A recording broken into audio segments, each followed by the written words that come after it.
with us Mr. Ganesh Sahai, the esteemed author of the book, an IIT and IIM alumnus, CTO at Nagaro, tech pioneer and a visionary leader.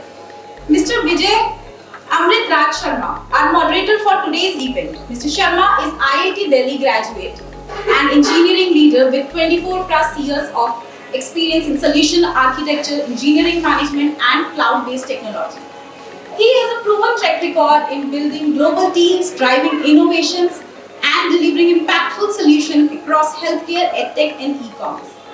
Mr. Vivek Tripathi, our distinguished speaker, with 25 years in mainstream HR leadership positions and strategic consulting across industries specializing in talent assessment, leadership development, coaching, HR system and change management.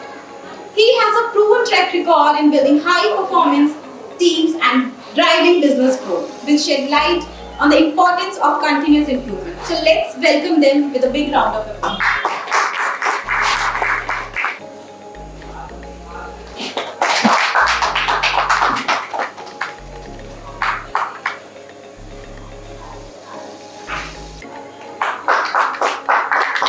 I now invite Mr. Sharma to introduce the author and share his views on book Improve On. Thank you, Nancy. Thank you very much. It is my absolute pleasure to introduce a visionary leader, as Nancy said, an innovator and a driving force in the world of technology and excellence transformation, Ganesh Sahai. So, other than what Nancy has introduced, your alumni of IIT Delhi, as well as IIM Lucknow, he has also worked with great giants like Adobe and Oracle, currently serving as a global CTO at Nagaro. Beyond this, in his journey, he has received many accolades from different avenues. The latest being 24 of 2024 Tech Pioneers by HRAI, and he has also been nominated as top 50 nominees by this prestigious Economic Times ET CIO People's Choice Award.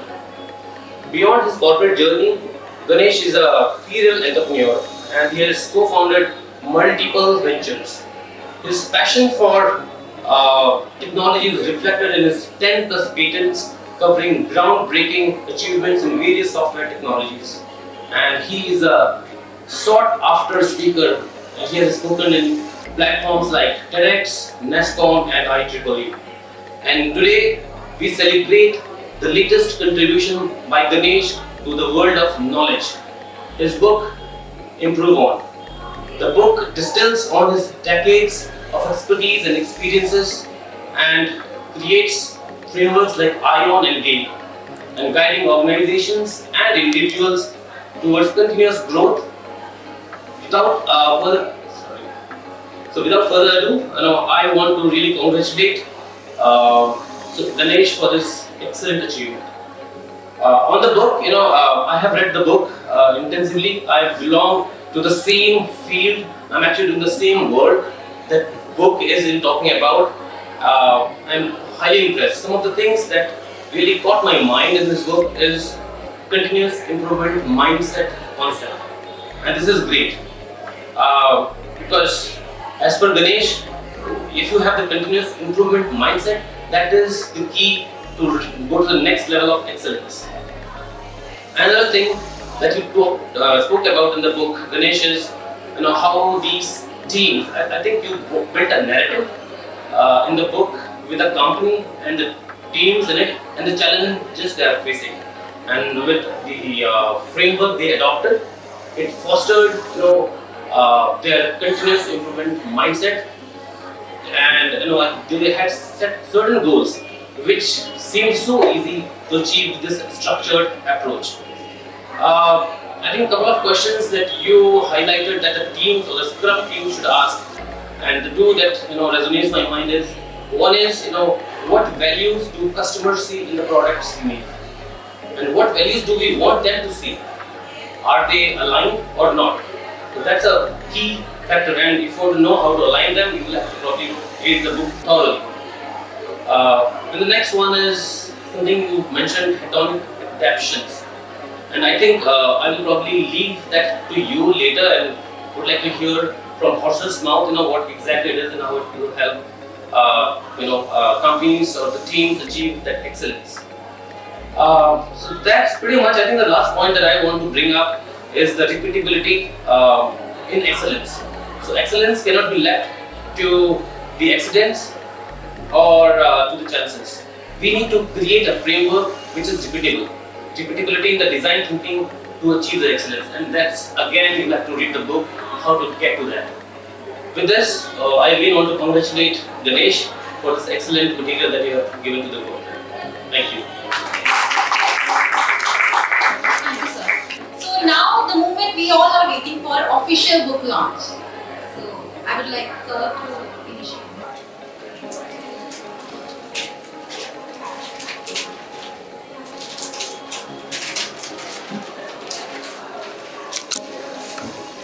How the ION framework can bring value to the enterprises and individuals. Thank you. Thank you, Vijay. And let me start by congratulating Ganesh on his wonderful book. I was able to complete the whole book yesterday evening. And I think what stood out for me was the fact that it is simple, but it is not oversimplified. It is both, the framework is complete, and it also has the book also tells you how do you actually implement it in a real world organization. Some of the things that resonated with me and the experience that I have had in business.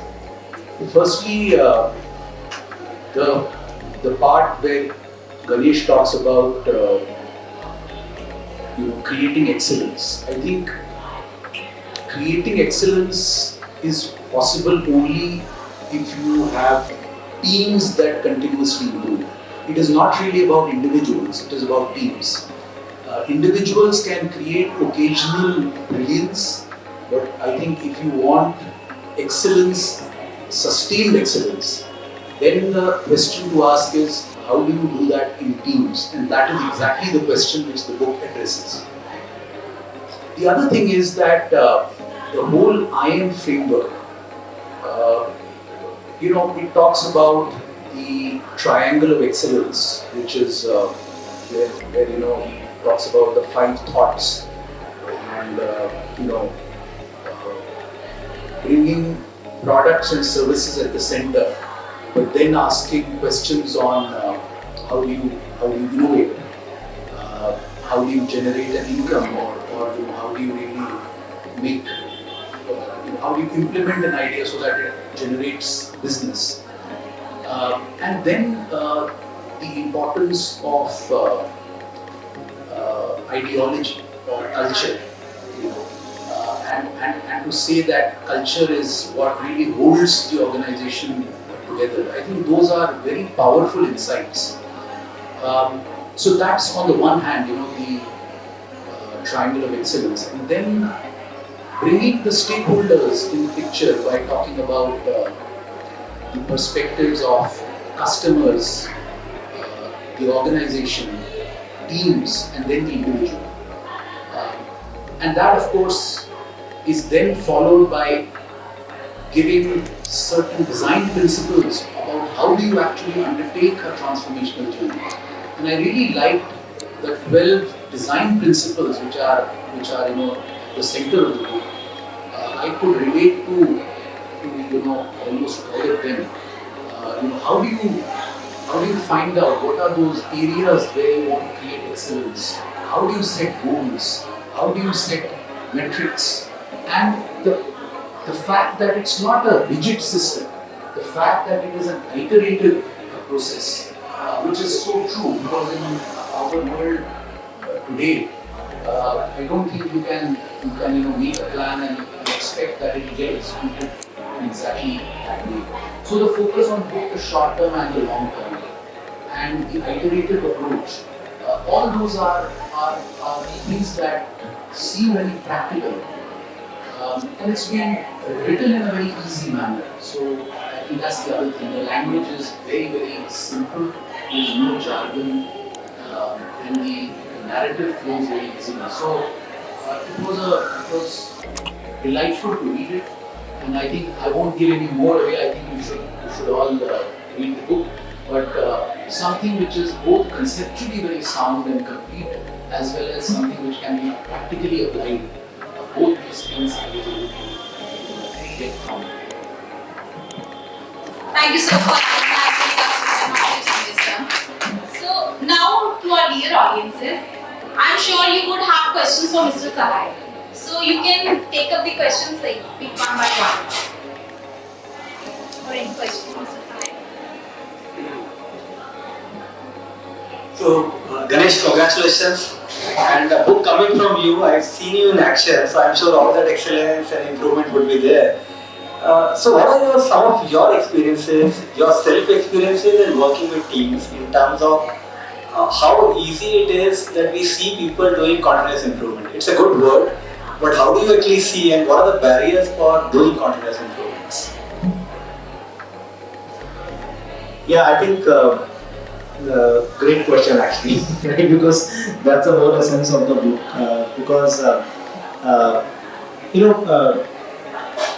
there are certain kind of people who are self-driven, right? Who can basically be on this path on their own, right?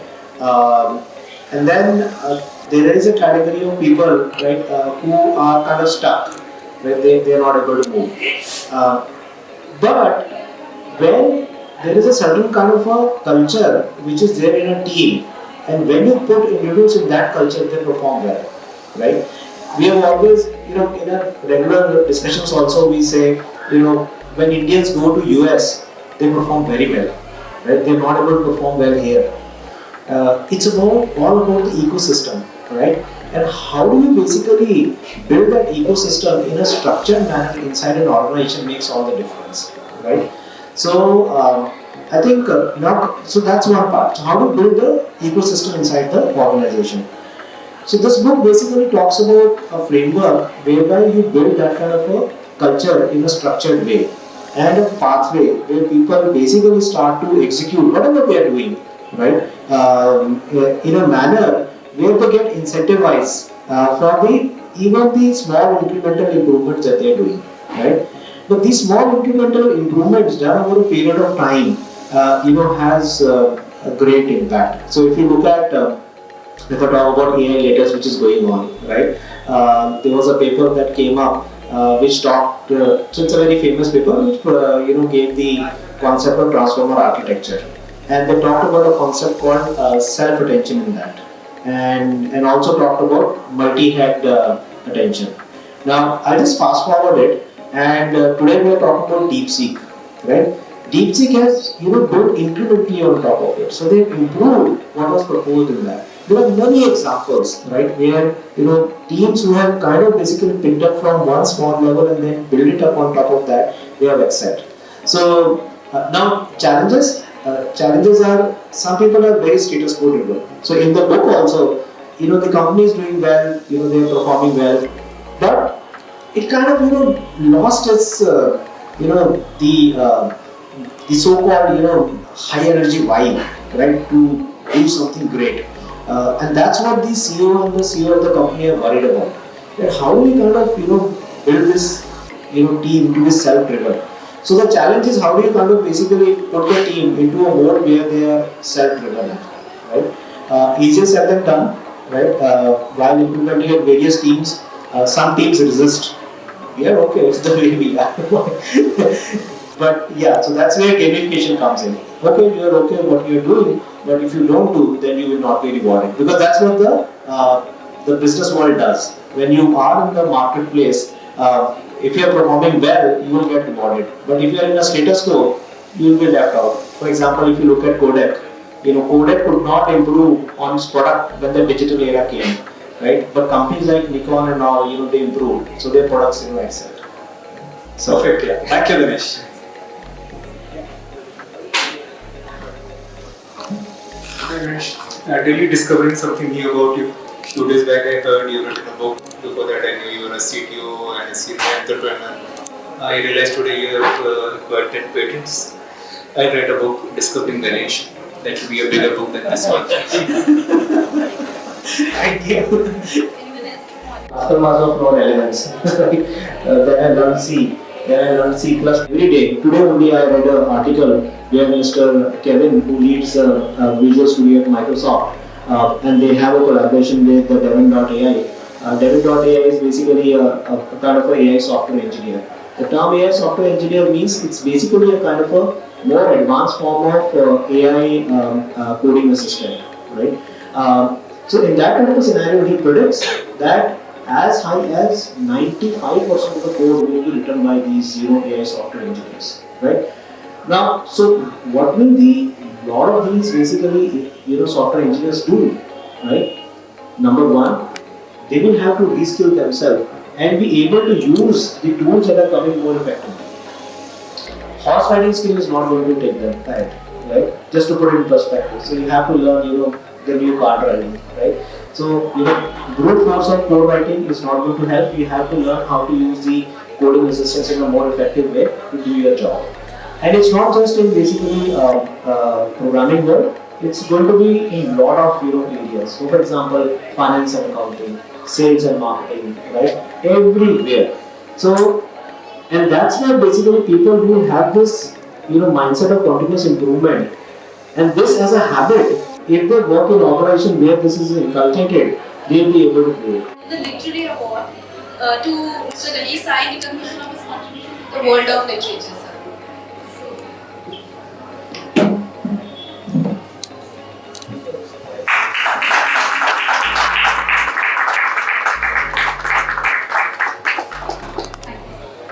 So, our first question is, what is the full form of ION?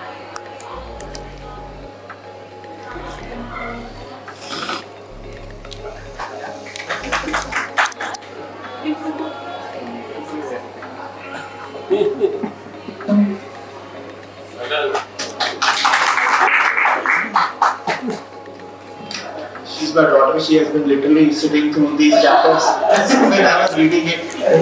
In the first page itself, I've written, thanks to my daughter, whose constant reminder helped me complete this book. So it's a very interesting story. She'll be roaming around in the house, and I'll go and talk to her. Have you completed your homework? And then she will come and tell me, where is your book?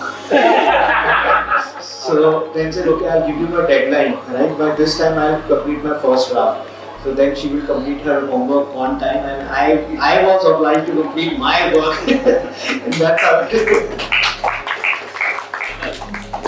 So next is, what is full form of GTM? Go to market. Yes,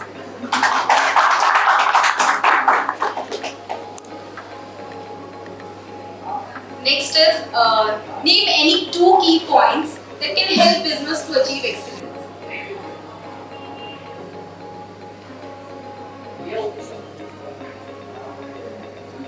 Improve on. Improve on.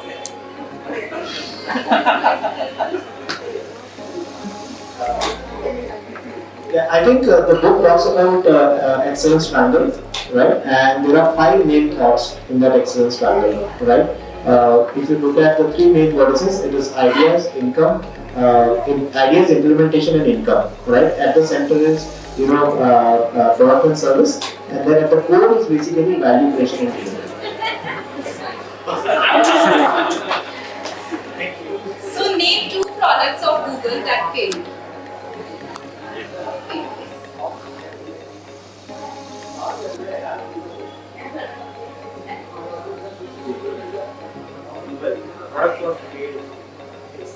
It's very difficult to recollect the products that are failed actually. Right? Google videos. Like Lens.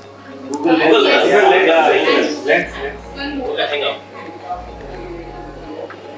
Bullshit. Yeah, you can practice. So last is, what is the highest excellence star rating as per ION framework? Silver, gold, or platinum? Any other option? Gold. Yes. It is gold. Bronze, silver, and gold. No. I have a quick question. That time I did not ask because you stopped me when I started this session. If you have a Just question, one yeah. question. So Ganesh, I read this book. He gave me this book long back with the mithai ka dabba. So I first finished the mithai ka dabba, and within 2 or 3 days, then I got energized, and then I read the book. And book is very good, and it helps everybody in terms of understanding the framework and how to accomplish that. So just one thing came to my mind is many times, I want to improve. I'm running my own, firms and startups, consulting and all. Many times I want to improve, but I am talking about other organizations also, which I am consulting to. So, and every field there has to be continuous improvement. But there is always a cost to it. And many times your customer is not going to pay the cost to your cost of improvement. ROI on cost of improvement you may not get so easily. Many times. Yeah. So what is the answer? Okay, very relevant question, right? And most of the time, basically, what happens is that in a very at a very early stage, we get into the trap of ROI, right? The return comes over the thing in perspective. One of the most cited paper in the AI world, which is cited more than 2 lakh times, right? Is a paper written by 4 Chinese guys, right? And this paper was written at Microsoft Research PG. Okay. Now this was way back, I think, in 2016, right? A big thank you to Mr. Ganesh Sahai, Mr. Vijay Amritraj Sharma, and Mr. Vivek Tripathi. And all of you for making this event memorable. Please feel free to interact with the author and get your book signed. Until next time, let's keep the journey to the excellence and on start. Thank you.